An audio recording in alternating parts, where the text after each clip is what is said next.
Hello and welcome back to the Art of the Spiel, the PatORG podcast, where we're breaking down season 24 of PatORG, the Art of the Steal.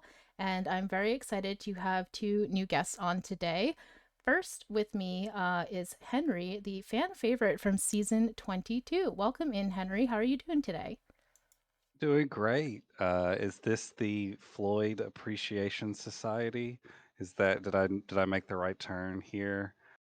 Yeah, absolutely. I don't think there's been any Floyd slander on this podcast. I think we all really enjoy Floyd and are excited to see him continuing to have an interesting game going on in this merge, but great to have you here.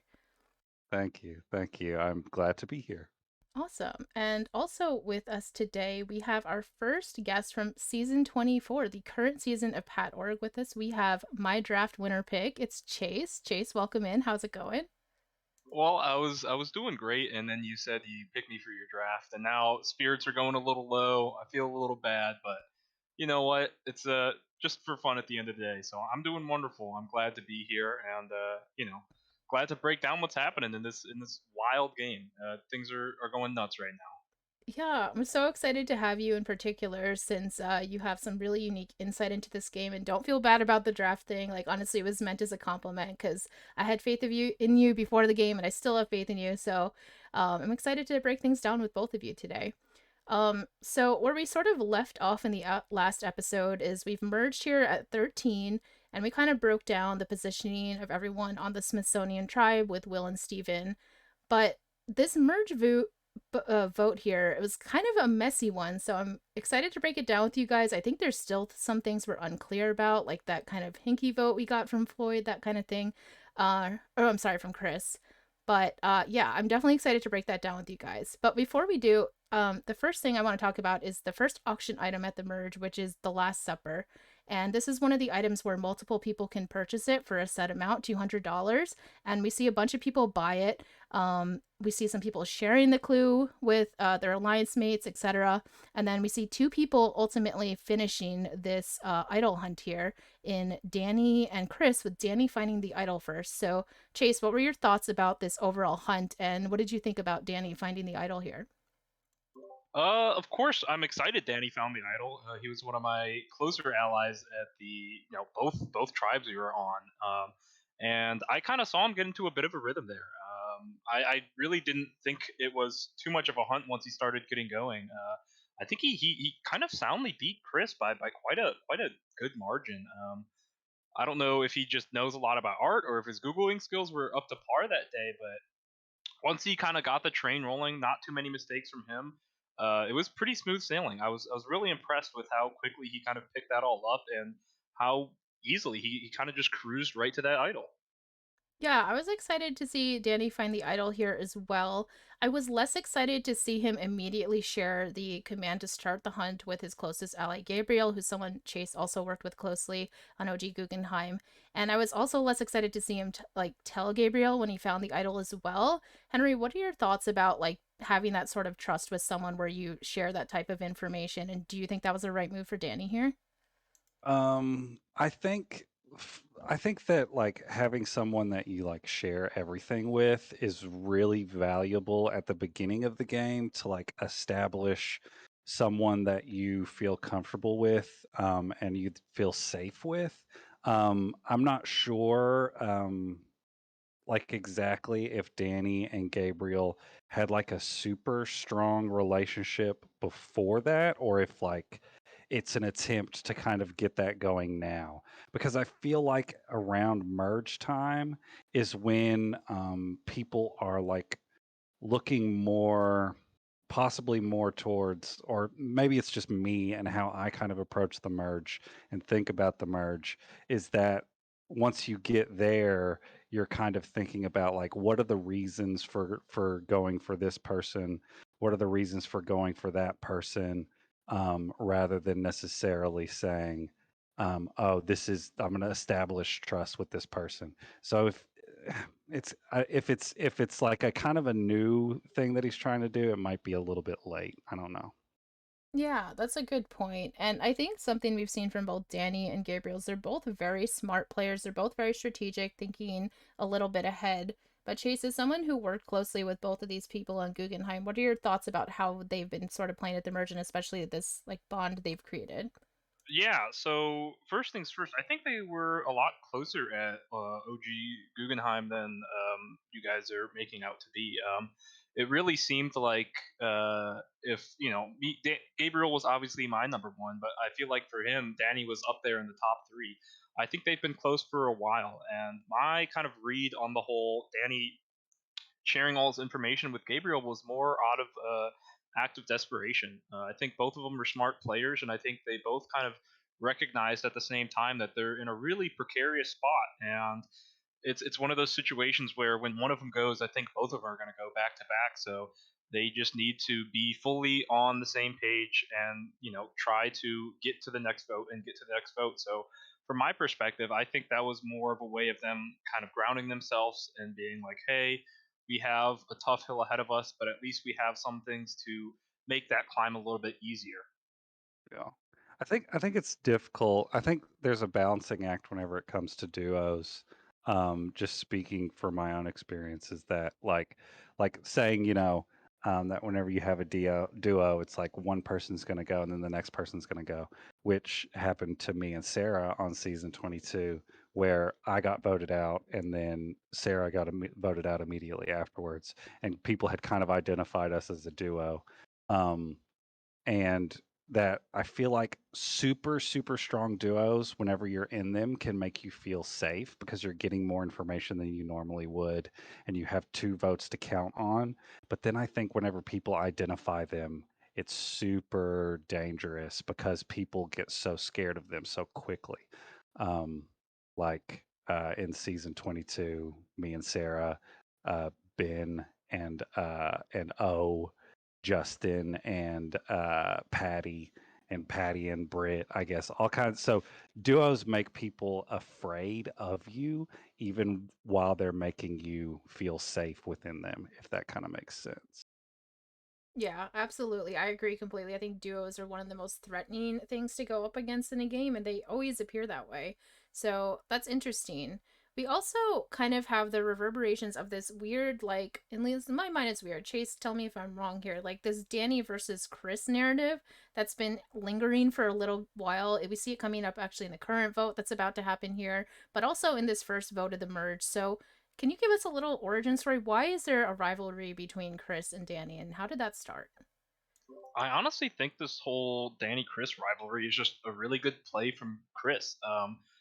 From our time together at the new Louvre, there wasn't really too much Chris angst. I mean, personally, I led a lot of that anti-Chris rhetoric, so it feels like Chris identified that I was the one coming after him, and when I left the game, he just wanted to set his sights on who the next closest person was to me at the time, which happened to be Danny. I think Chris's play right now is really to eliminate all of the people who aren't in his many triple alliances and have just as much protection as possible. And really, the only people who aren't in that grouping are Amoya, Danny, and Gabriel. So I think he is kind of fabricating a lot of this rivalry just to push the descent between them and try to get people to vote for Danny. Are we positive that Danny didn't just find out that Chris is a crypto bro, as we've been learning in his confessionals, and That's that a is good why he's possibility. That's a good possibility. I wouldn't put it past him, but I think that is who knows? Who knows? Yeah, maybe Daddy's secretly a crypto bro too. He's gonna start selling us NFTs or something. Who knows? That was, for some reason, as kind of a tangent, the whole cryptocurrency tangent that Chris has been on in his confessionals is completely unsurprising to me. I don't know about y'all. I mean, coming from the guy who started his confessionals, I don't know, Chase, if you had a chance to go back to his confessionals from preseason where he just like basically narrated like the camera movements and just like everything about being on Survivor. It was so funny. And so I'm not surprised. Chris has been a character this whole time. Um, and I think he's a smart player as well. And I think like Danny identifies that he's a threat, honestly. So I think that's part of the reason. And I don't know. I just feel like he and Gabriel work well together. Obviously, like you had said, there had been kind of these like alliances forming that they're just not part of. So I'm guessing if you were here at the merge chase, you would be working still with Gabriel and Danny. So what do you think they should do in this kind of situation where they're being like identified as a rival to someone like Chris who's so well connected? I think I might get desperate personally and just blow things up. I know Gabriel talked about it a little bit in his confessionals, but I think it's been pretty clear and obvious that Chris has been playing hard all game. I think everyone has pretty much identified that that information is not new to anyone, and Yeah. I think a lot of people are just willing to let it happen almost, and I think that might come to bite him as the game gets further and further along. I think a lot of people identify him as almost a shield to work against, but a shield is good, but that means there's someone else that's going to get voted out, and that might be you. I think they need to sow those fears and concerns of, hey, Chris is a wild player, and while it may make sense to work with him now, 2, 3, 4 votes down the line, there's no guarantee that he doesn't aim his sights towards you in order to keep that aggression up. And he's kind of been shown to be that wild card, and I think I would play really heavily into those fears of like, you can't really trust him if your name isn't like DeLuca. Yeah. Yeah, I think it's interesting to talk about Chris. And it was interesting too that Nick lasted as long as he did because they were both identified, as Chase said, as like over players from like day one. Like the whole spec lounge whenever the game started were going crazy about how clear it was that Chris and Nick for the beginning of the game were overplaying, but it's almost like as the game, like they survived a little while. For Nick, I feel like from happenstance almost, and then Chris, I think he was probably safe for a long time, so he survived because of that. And then as the like the level of like intensity of play like caught up with them from the beginning, like I don't know if people like got used to his level of what we called overplaying at the beginning or not. But I think it's really dangerous. Like whenever if Chris even sniffs final tribal council, he has this argument. I don't know if he knows what his reputation is, but his reputation was like on like 10, like the level of intensity of his reputation in the game as a player was like so high from the very beginning of the game that if he even sniffs final tribal council, then he might be one of the biggest like threats from that kind of like he can argue his game the most, I feel like, and I think that's really dangerous. I can definitely see that being the case. He is a little more visible, I would say, than even someone who's super social like DeLuca, his closest ally. So I am worried about his longevity in the game. But speaking of that pair, I also wanted to talk about during this round, we also see DeLuca finally return the idol that she purchased from Chris for $20 in the pre merge, gives it back to him. She explains why she's giving it back to him. And we had speculated on the last podcast about whether she was going to do it, and we kind of said, oh, she's probably not going to. But here we do see her do it. So, what do you guys make of this whole transaction with the idol and how it's ended up here, Chase?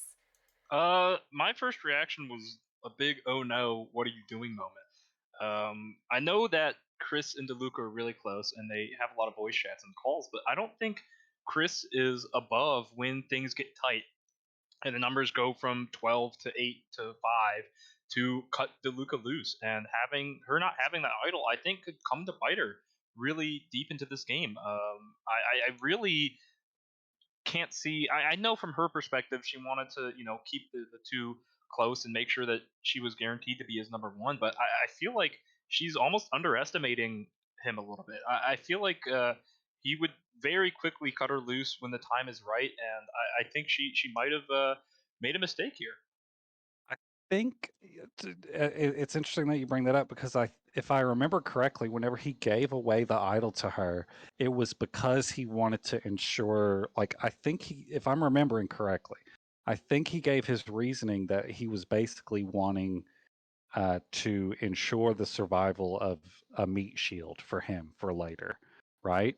Um, like that's how I Yes. read his intentions with it, and so now it's gone this long.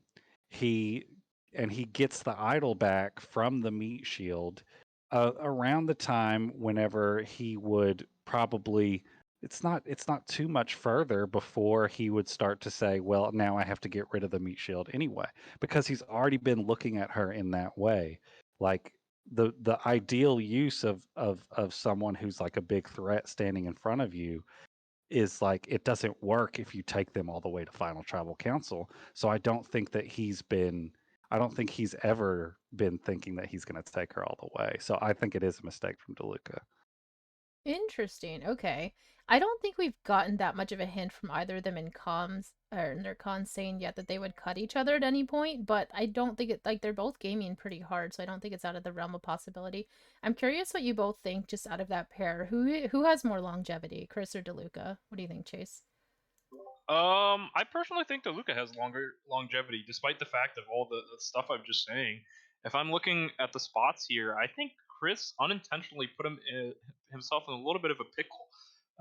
If the votes go the way he wants them to go, which would probably be some order of Amoya, Gabriel, and Danny, the next vote he makes, he kind of exposes himself to a lot of different people. I mean, he's feigning to be in a lot of close alliances, and eventually he's going to have to break one of them.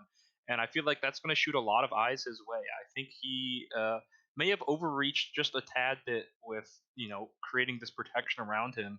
And once he breaks a little bit about that, I feel like his whole house of cards is going to crumble. I think DeLuca has a lot of social game. I think everyone can attest to how strong her social game is, and I think once these bigger 10-person, 8-person alliances start to crumble, she'll be able to slip through the cracks a little bit longer than he will. Yeah, that's interesting. I think for a similar reason, I'm concerned about DeLuca because she has a lot of tight relationships and she has trouble cutting people that she's close to.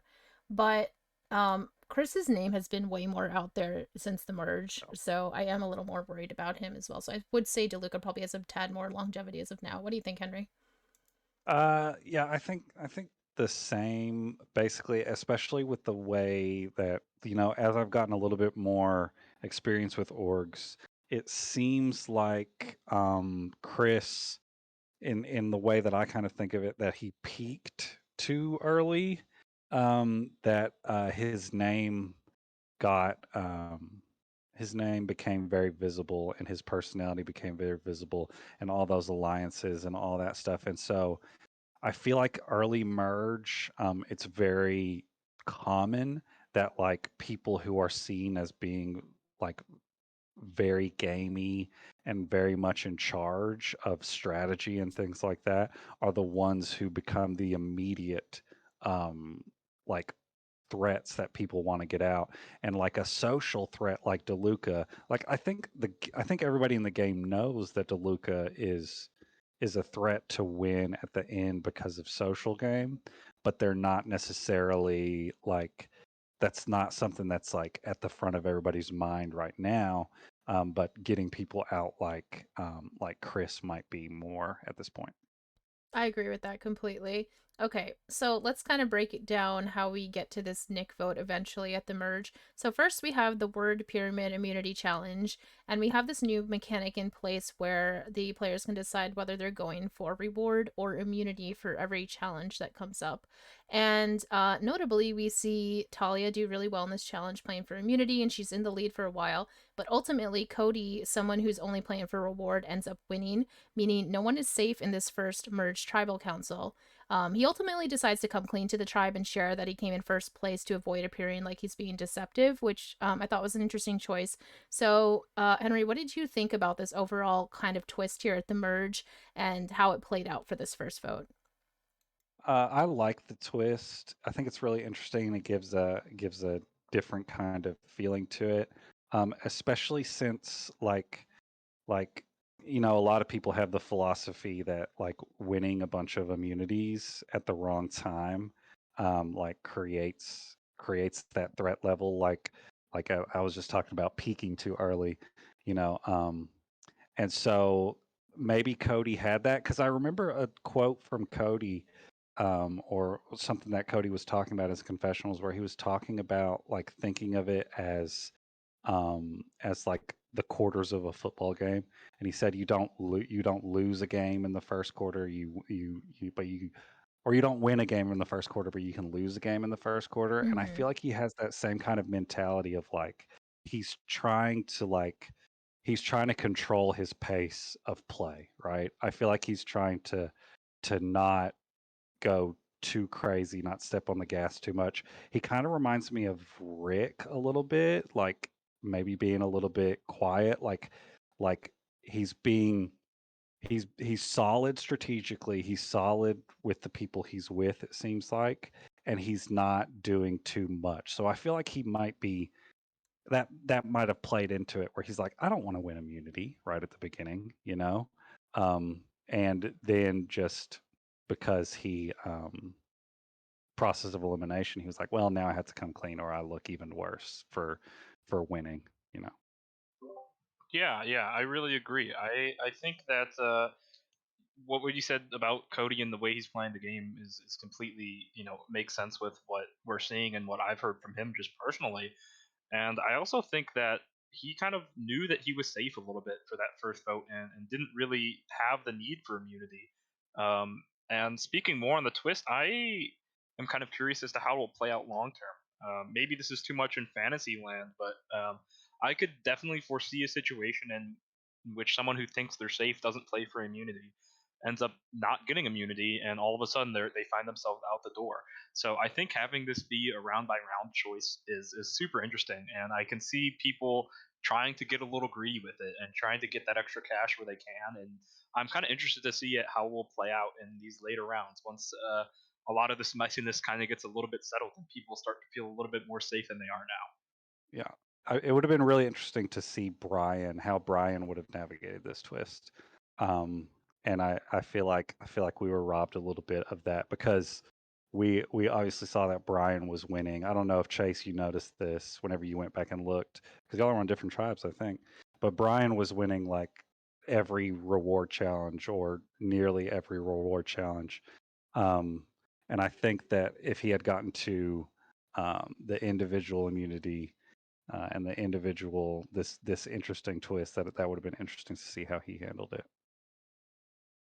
That What is could it be? true. Yeah, I think he won every reward challenge except for one he came in second while he was there, so he was kind of dominating those, and I would have also loved to see what he would do with this. I think actually Cody is one of the few people or maybe the only person who hasn't bid on anything so far. I'm not 100% sure on that, but he hadn't bid for a long time and he gets some extra money here. He has a ton of money. What do we think his strategy is with saving up all this money? Just to like splurge on one item later? Is he waiting in for something in particular? What do we think? I don't know if he's necessarily waiting for something in particular as much as when the going gets tough, he wants to make sure that there's as little variables out there as possible. Um, Sometimes bidding on advantages you don't only gain the advantage, but you gain knowing that someone else doesn't have the advantage. So for him to kind of just keep stockpiling his cash, I could see him buy, 2, 3 advantages in a row just to take as many variables out of the pot as possible and make sure that he has as much information as he needs to go ahead with the votes. Yeah, that's interesting that I hadn't thought of that, like that strategy with it.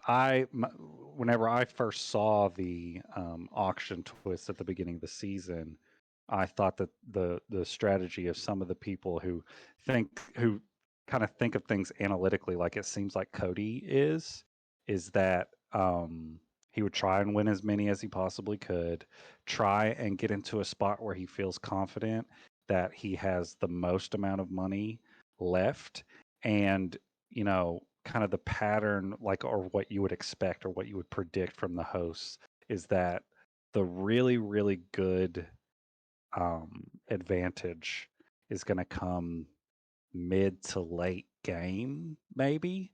Or I was thinking, like probably late merge would be where the really, really good stuff would be.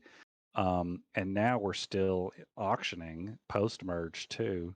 And so he might be waiting for a description that is like, this is obviously the best advantage, right? Because you can kind of infer from how things are being described, like what it might do. And he might be waiting for like this is clearly an idol, or this is clearly this, or this is clearly that, so that in this situation where he knows he has the most money or close to the most money, so that he can be like super positive that he is getting it. Yeah. And Cody is one of the more experienced org players left in the game, I think, so that might be coming into play as well. He might be familiar with more of these type of like twists and mechanics. So Yeah, yeah. And if you don't mind me, I just want to take a little time to fanboy about how much I kind of love this advantage from viewing perspective. Unless I'm missing something, we don't know what they do until the cast knows what they do. So it's kind of fun to play along with them and get to infer what is what and see the bids come in and see people hope for some game changing item and they put a bunch of money up and then it's just something that is not as impactful as they thought. So I really am enjoying watching this stuff kind of play out and seeing people really get into the speculation of what they think all these items are. It's been a lot of fun to watch. yeah, I know Steven has talked about in particular really enjoying putting together like they're very smart about what piece of art they're choosing. It always has some sort of significance and the descriptions are very carefully selected as well. I think my favorite item that's been on auction so far is the Winston Churchill speech that Katie has where she gets to say something anonymously in tree mail. So I'm really excited for the payoff from that. That's been my favorite. What have you thought about the auction twist in general, Henry? Uh, so I didn't even see. I missed where the Winston Churchill. That sounds super interesting, and I really want to see what she does with that too. I've liked the auction twist a lot, um, especially the fact that like everybody. It was interesting to see the people who were like not challenge beasts at the beginning, like not even try and not realize that they weren't going to get even just a little bit of money. Um, so that kind of got fixed as it went on. But I've really liked the auction. I think it's been interesting to see. Um, one of my uh, draft picks was Brian. I felt like he kind of made a mistake whenever he just blew like, or he was going to blow a ton of money on the bingo machine randomly whenever he had the most money.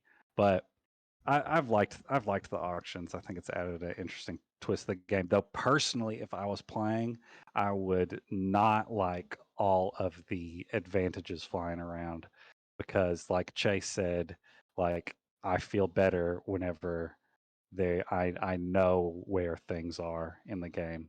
So it would drive me a little crazy knowing that every single cycle there's some kind of advantage flying around. Yeah, same. And I think the only thing that's really been kept secret so far that we know of is Brian's idol. I don't know if actually Katie's told anyone about hers. We don't get too much from her in con, so I'm curious if she shared that with anyone. But yeah, Brian's idol, like he went out with it and people speculated he could have had it, but no one was really 100% sure. Whereas obviously Chris and DeLuca share this idol knowledge. Chris had also told Cody when he first got it, and obviously Danny has shared his idol with Gabriel now. Okay. So just getting into how things start to go for this first vote that ends up being on Nick, we see, like we said, this distrust between Chris and Danny kind of driving some things. Chris wants to vote out Danny here, but split the vote on Nick because he does think that Danny could have an idol. He thinks that either Gabriel or Danny does have an idol because he's the other person who finished the idol hunt, and he just kind of guesses that maybe one of them has it. So we also see the six-person alliance being formed with Amoya, Danny, Gabriel, that trio, along with Floyd, Justin, Tom. And then Chris finds out about it, of course, and reinforces this idea that Danny's out to get him, kind of thing. And then we also have, Joey, Chris, DeLuca still working together in all sorts of little subgroups. So, what do you guys think of this initial like vote split plan and like how things sort of deteriorated into it being a majority vote onto Nick? I think it was one of those things where, especially for a lot of the OG Guggenheim people, they haven't voted in a long time.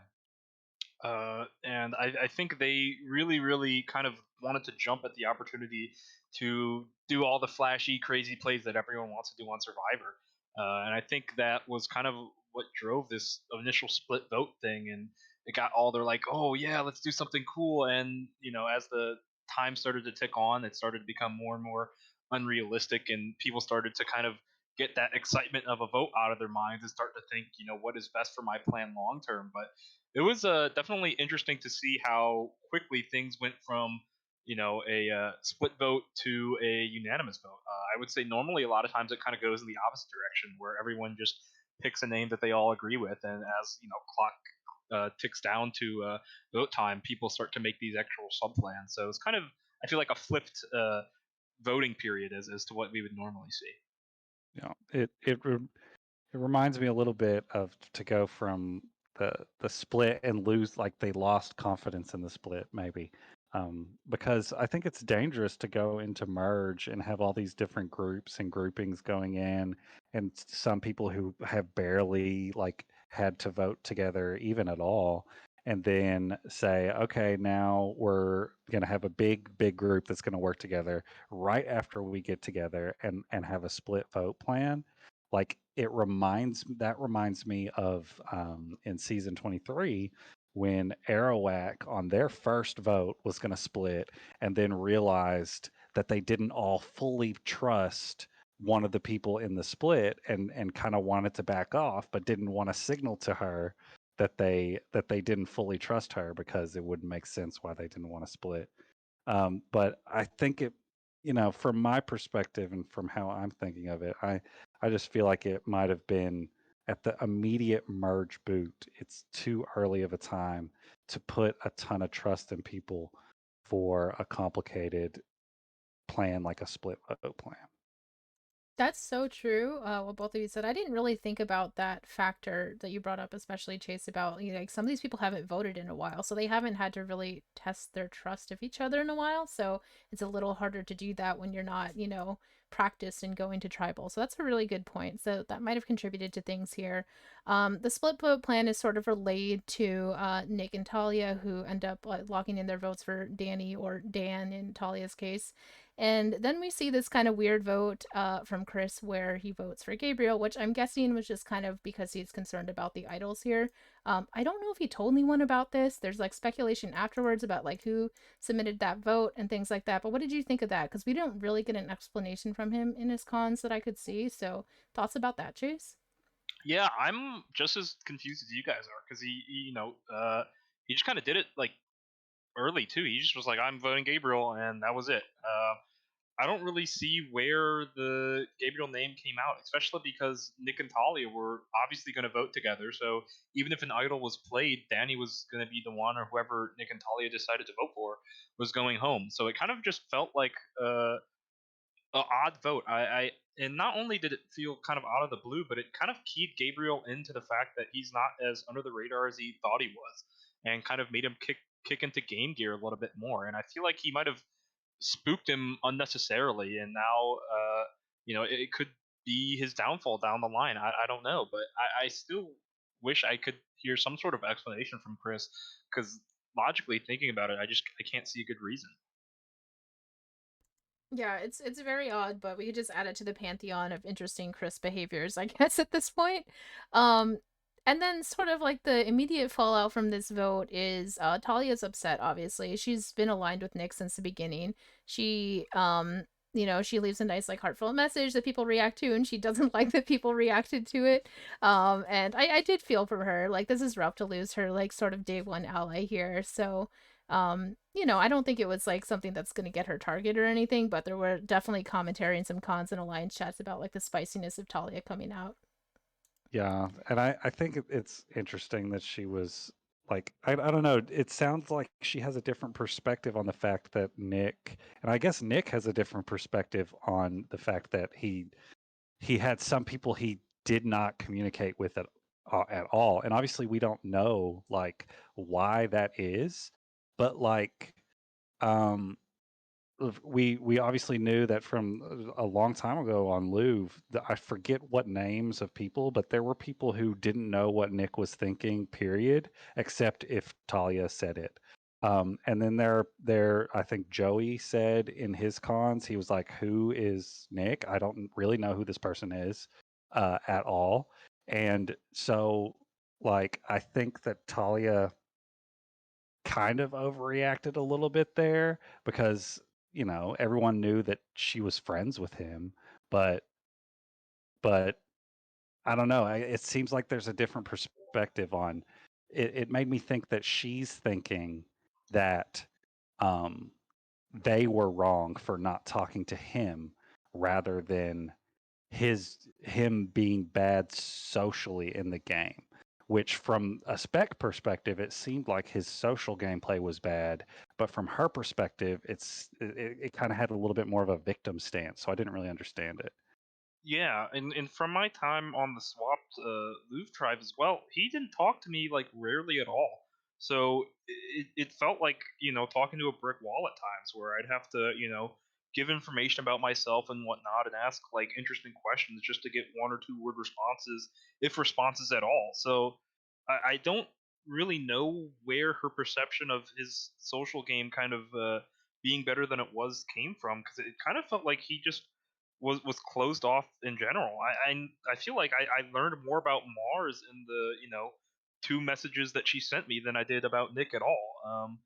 I don't really know if she realized just how lacking his social game was, and she definitely got upset and didn't realize just how poor it really was. Yeah, it sounds like your experience with Nick Chase is not unique. I feel like that's what most people are kind of saying is he just wasn't active in DMs or alliance chats, so not that he was really in any to, make those connections. And that's something Will and Steven and I talked about in the last podcast. We're like, Nick is probably going to be the merge vote just because he really doesn't have anyone willing to protect him. Not that he's like the most threatening person out there, but he, these types of votes tend to be more of a consensus and with no one really like up to bat for him, even though Chris talks about maybe trying to save him a little too hard because he wants to go for Danny. um I think it was kind of inevitable here, and I don't know. I just saw it as Talia. She's upset. She lost her ally.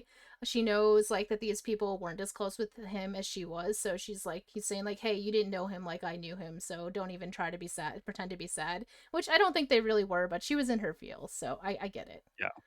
I think they might have been reacting to or trying to be supportive maybe to her knowing that Yeah. she lost her friend more than being like sad that Nick was gone, if that makes sense. Yeah, and I think an interesting result of this whole Nick fiasco is we kind of have a like unbound Talia. From her confessional, she's just kind of doing whatever now. It doesn't feel like she's adhering to much of a strategy or many alliances, and she's just kind of going nuts. So it's kind of Yeah. interesting that she's really acting as this complete wild card right now, and just telling Hmm. anything to anyone, and just doing whatever she feels like at the moment. And I feel like a lot of that just comes down from her feeling scorned from the Nick boot. And I wouldn't be surprised if she just doesn't really feel all that close with any of the remaining people on the tribe. And it's just like, at this point, I might as well just do whatever I think is fun. Yeah, I think I don't know if you had a chance, but to go back to the very beginning of the game, um, the Talia always seemed like she might have had a little bit of that chaotic player energy from the very beginning of the game, and then Nick had this energy of like he was really wanting to do strategy, because he made a lot of alliances at the beginning. People identified him as kind of overplaying at the very beginning, and maybe them mixing kind of uh, kind of calmed Talia down a little bit on like the chaotic energy or that kind of because she had a lot of negative things to say about people in cons at the beginning, if I remember correctly. Like she's got kind of that spicy energy to her.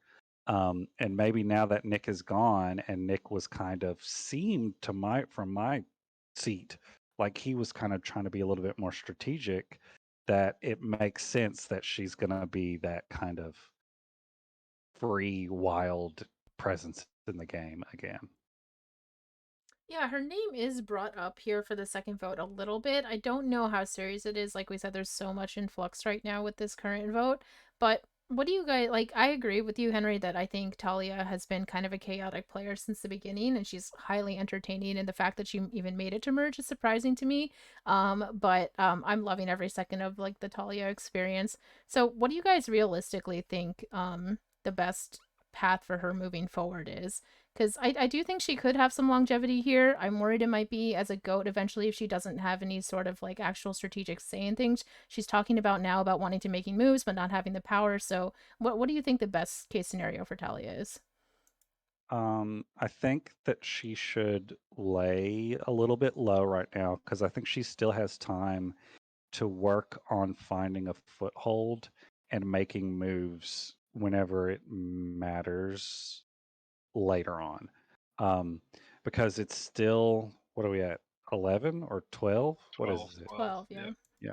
12. That's still a ton of game left. And so if she just I think she could just lay low and try and be social. It sounds like she's got a good thing going with like DeLuca and maybe a few other people. Um and there's all these duos, all these trios that are being talked about that people want to start breaking up. And once a couple of those things happen, then the game will look a lot different and she can kind of reevaluate where she is and who she might want to work with and like just being a little bit thoughtful about like what other people's paths are, what other people are looking like for the end of the game, like because like even if it is that she's going to go as a goat, like Alvaro in season 22 identified, I have that spicy energy and people aren't getting along with me as much, and he used that as his path, you know. So I hope Yeah. she could do better than that because Alvaro's kind of drawing dead, but you know what I mean. Yeah, I think honestly, her best path kind of goes against what she wants to do right now. She's talked about wanting to start to make her own votes and do all this, of her own plans. But I think that actively goes against what is best for her game. I think right now she should just nestle up next to Chris and DeLuca for a little bit and be in their good graces. And when the time comes, like we've talked about previously, Chris is pretty outwardly known as a very aggressive strategic player, and eventually that's gonna wear on some of the other tribe mates, and maybe 2-3 votes down the line she can start to whisper in the ears of those other tribe mates and be like, hey, I know you guys are tired of following what Chris says, I'm tired of following what he says as well, and start to lead a bit of a rebellion. And that not only gives her own moves that she can do, it gets her further in the game, and it takes out a big threat to the game in general, while giving her just more room to talk strategy and to do strategy in the future. Yeah, definitely. I agree. I understand the frustration because in 22, I feel like I had very little power in the pre-merge. And by the time I got to the merge, I just wanted to like start making my own moves. So I completely empathize with what Talia is going through right now. But I think you guys are right. She needs to lay low. Like there are people who want to pull her in as a number right now. So she needs to be less resistant, I feel like. She doesn't want to vote Chris out here because Chris is someone who gives her information, but the Danny Gabriel side is trying to pull her in that direction. But she has options, so I think if she handles it the right way, she could definitely make it far. Yeah, it's like I, I mentioned a couple times the idea of like controlling when you peak in the game, and like her chances of winning are fine, as we've seen. Like I don't know, can we do 42 spoilers here? Yeah, we'll just give Uh, a heads up. 42 spoiler oh, incoming. okay. Because as we saw in 42 of the real Survivor game, this is real Survivor. They're the TV Survivor game. Um, we saw that Marianne really peaked in the last like couple of votes, and before that, she was not really doing much. And we saw that her social game was not like super strong at the beginning necessarily, or it wasn't presented us to us as being very strong at the beginning. And she won, and probably really Erica too, kind of. So a lot of modern examples from TV Survivor of players who peak in the last couple of votes with a couple of marketable moves that they can talk about, and then they win and they play under the radar for like the whole rest of the game. So I think it's a valid path to the end. Absolutely. Okay, so now heading out of this vote, we have our next immunity challenge, which just happened, which was a counting challenge, which had some controversy going on, but ultimately we end up with an actual immunity winner this time in Tom. And Tom is someone I want to talk to you guys a little bit about because I think he's been a very interesting player. He was on that minority after the swap, and lost Hunter and lost Andy back to back, and he's struggling a little bit to find good allies here at the merge. He had a little bit of like an emotional vidcon the other day, which was really sweet, and like vulnerable, and him talking about like he doesn't feel like anyone can really trust him or is trusting him right now, and he just wants that sort of connection right now.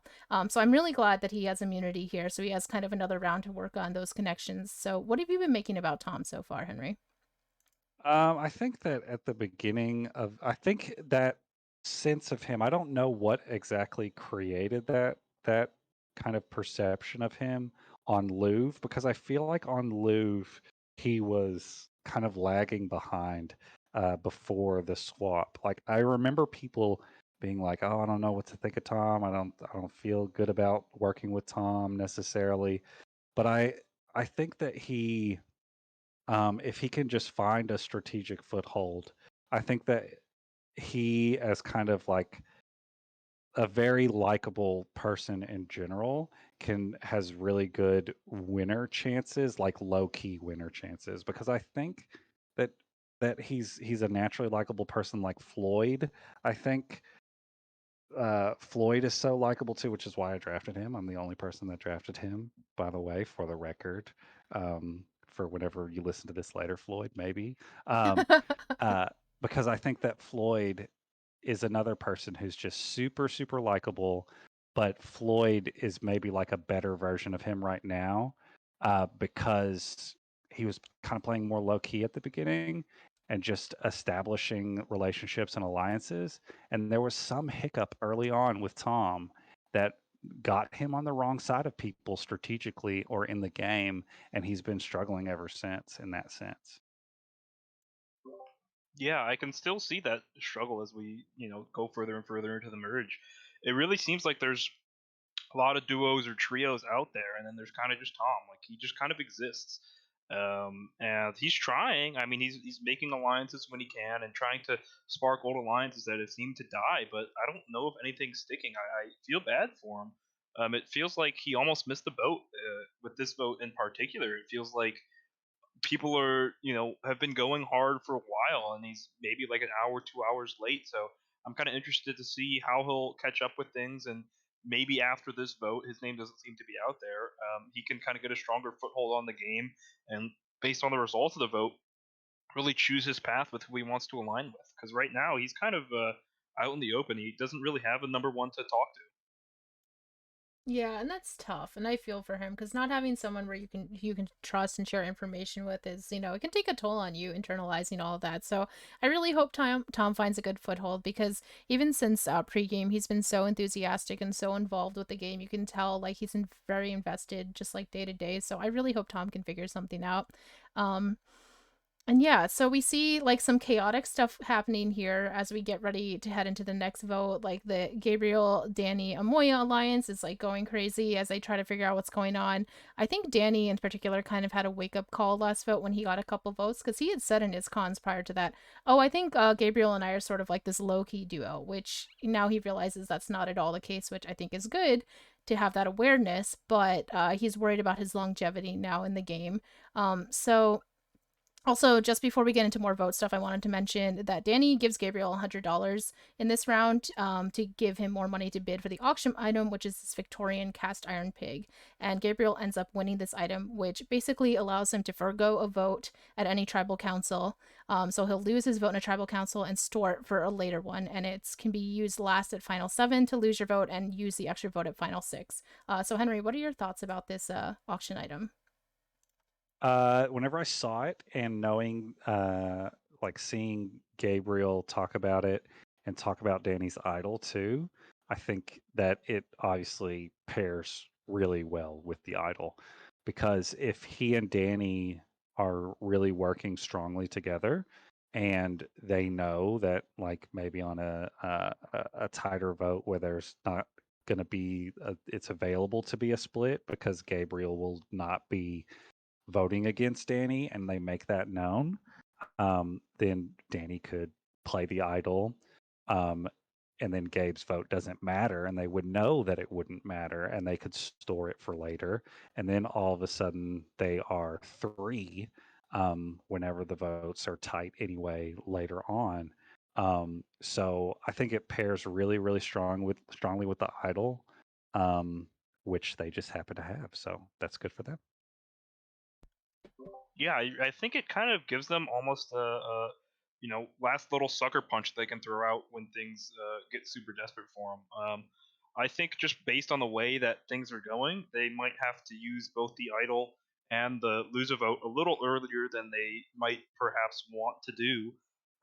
But I think it can, maybe turn the ship around in their favor.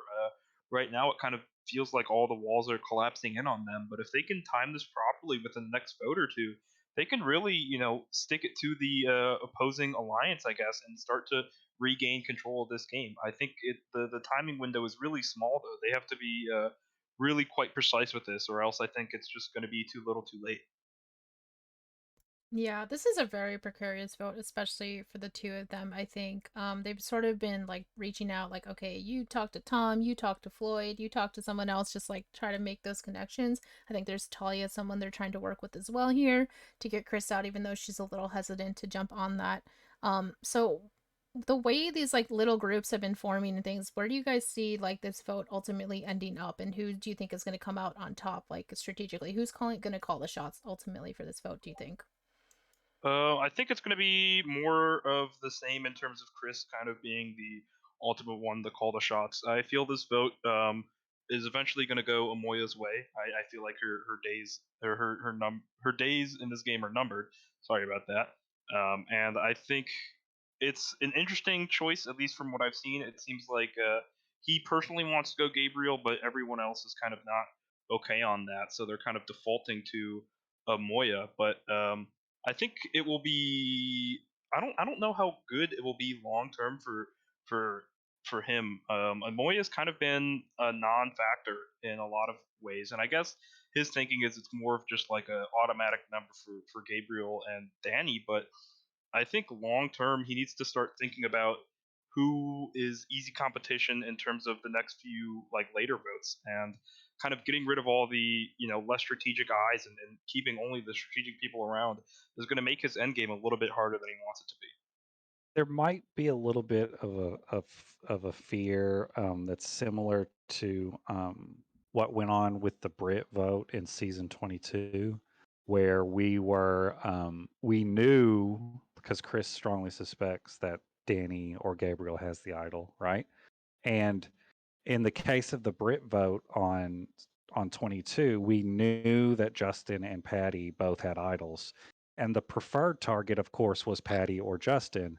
But we also all knew, as the large group who were outside of them, that we wanted to bring them down a peg, even though we knew that we couldn't go at them directly. So Amoya, it could very well end up being that Amoya is going to be the one to go in the same way that Britt was the one to go. She didn't really do anything wrong, besides just that she was on the side of the people who everyone else was scared of, especially with their idols. I think that's a very apt comparison.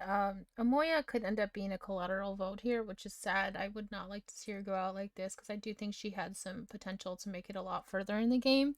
Um, and the Brit comparison, yeah, that makes a lot of sense to me because we knew that Justin and Patty had idols. You know, Justin ends up winning immunity that round, so we used an extra or a steal a vote to like basically spook Patty into using the idol, and then we voted out Brit. Sorry, Brit. So I can see that sort of end up being the case here. I hope it isn't. I like this trio. I want them to go further in the game together. I just think they've been put in a really unfortunate position here. So we'll see how it plays out. There's definitely still a lot up in the air still to come. So nothing's set in stone yet. And she doesn't have any votes cast against her yet. Yeah, and I can imagine after this vote, if it does go Moya's way, maybe people will have a little bit of a wake up call. It feels like right now a lot of people are okay with playing with people who they know are outwardly strategic, and it feels like they're almost like inviting this challenge of the minds almost.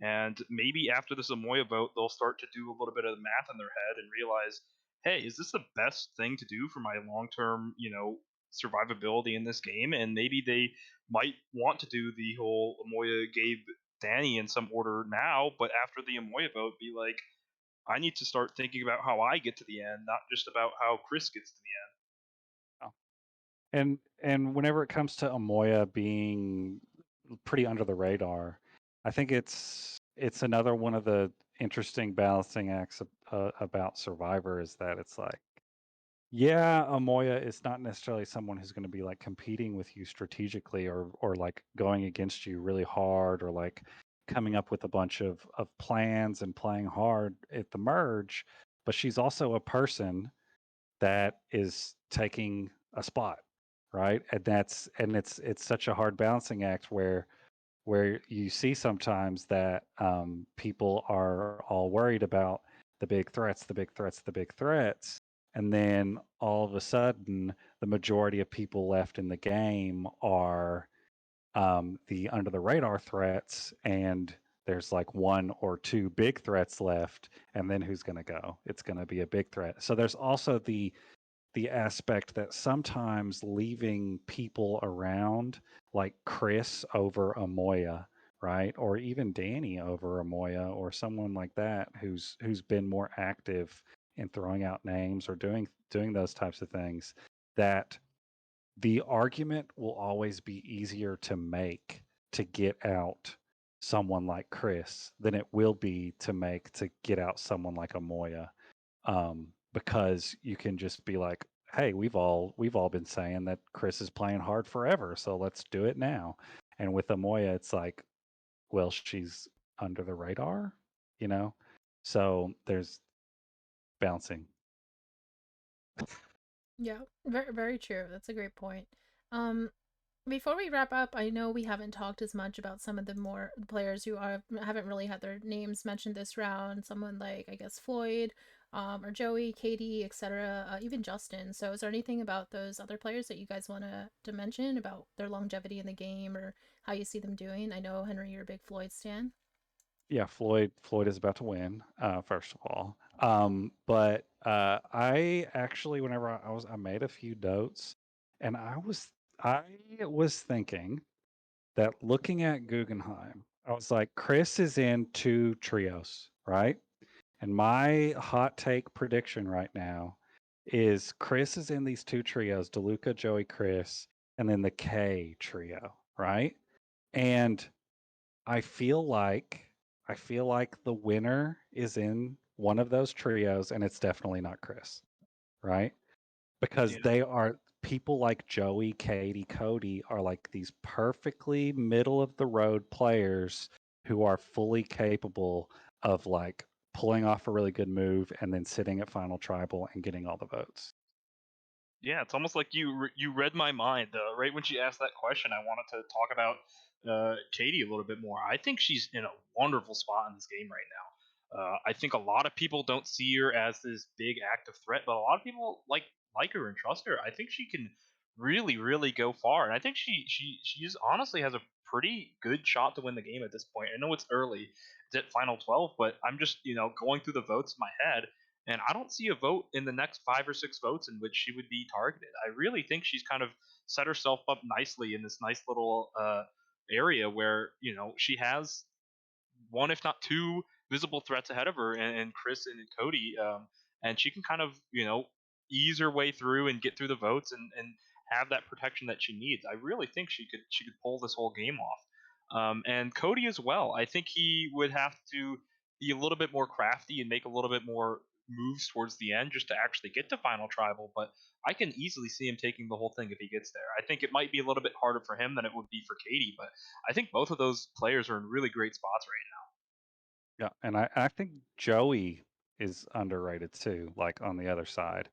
And Joey has the same situation as Katie, where DeLuca and Chris are his little trio, or it seems like his little trio. Correct me if I'm wrong, but that seems to be the perception that I've seen Yeah, a no, they've little bit. they've been close since like day 3, Guggenheim. So yeah, they're Yeah. pretty tight. Yeah, and I think that's a super favorable trio to be in because just like Katie has two shields in front of her, Joey does too, and Joey's been playing pretty well, I think. And DeLuca, in terms of the second shield, is probably even more high profile than Cody. Yeah, yeah. I can't speak too much about the old Louvre members, but definitely from old Guggenheim, those are the three that kind of stick out to me as really good winner picks from this point forward. Just from positioning where they are now, and do I think they can make the right moves to have a resume?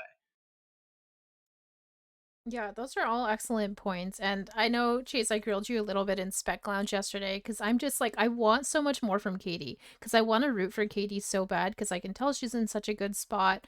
She's been playing well, but she doesn't really give us anything in con. So I'm very curious. Can you give us a little bit of an illumination about how she is in DMs? Like, how does she come across to like her fellow players? Is she seen as someone who's strategic, as social, as like, someone who's more under the radar, like someone people want to work with? What is the scoop on Katie? She's definitely more on the social end than the strategic end. But she does have strategic chops in her. But I think from the vibes I was getting, she's almost like trying to downplay that more than people would like to think. I think she really has a lot of strategic bones in her body, but I think she's just really easy to get along with, and a lot of people want to rope her in. She was kind of that middle vote at old Guggenheim as well, and I think people just want to work with her. I think she's someone who's really agreeable. She seems to go along with whatever plan you put in place, and can start to think at the same frequency you can. But she's definitely a lot more of a social player than a strategic player, at least outwardly. But she definitely has a lot of strategic chops, and I think we could see those come out more and more as this game turns on. Yeah, awesome. I would love to see that, and I would love to get more insight from her about how she's going to turn on those strategic chops and give us a little insight into that. Thank you guys both for being here today. I think we went through a lot here with just like basically like 1.5 votes happening. But it's been really fun to break everything down. You guys definitely made me think about some of the people and the way they're working in different ways. So I really appreciated all the insight from both of you. Henry, do you have any final words about the seasons? Any other hot predictions you want to make? Anything like that? Uh, no, Floyd for fan favorite, Floyd for player of the season, hero and villain, everything. Um, no, I do think in the same way that I think that Floyd is a good winner pick too. Like from this point on, as we were talking about Joey and Katie, I think Floyd is also is in a very good spot. Well, if you're gonna make Floyd your winner pick, I guess I gotta go with Cody as my winner pick right now. And then I guess for future messages, Gabriel, I miss you. Uh, you were always my number one, and I can't wait to talk to you more after the season's over. And I wish you the best of luck, although you are kind of in a bit of a tough spot at the moment. So here's hoping you can make it through at least a few more votes. Yeah, I'm so sad about this because I've enjoyed Gabriel so much throughout the season. I enjoyed you guys as a pair early on as well. Last episode, like one of us made Gabriel the winner pick prediction because we thought he was in a great spot. I said Danny is my winner pick, and like look how much things changed in just like this one round here. So, it's definitely been an interesting game. We have a lot of like very strategic, gamey people left, and so I think it's gonna continue to be a little bit unpredictable and very fun to track. So. Thank you guys again both for being here. For Chase and Henry, I'm Sarah, and we'll see you next time. Bye. Bye. Bye.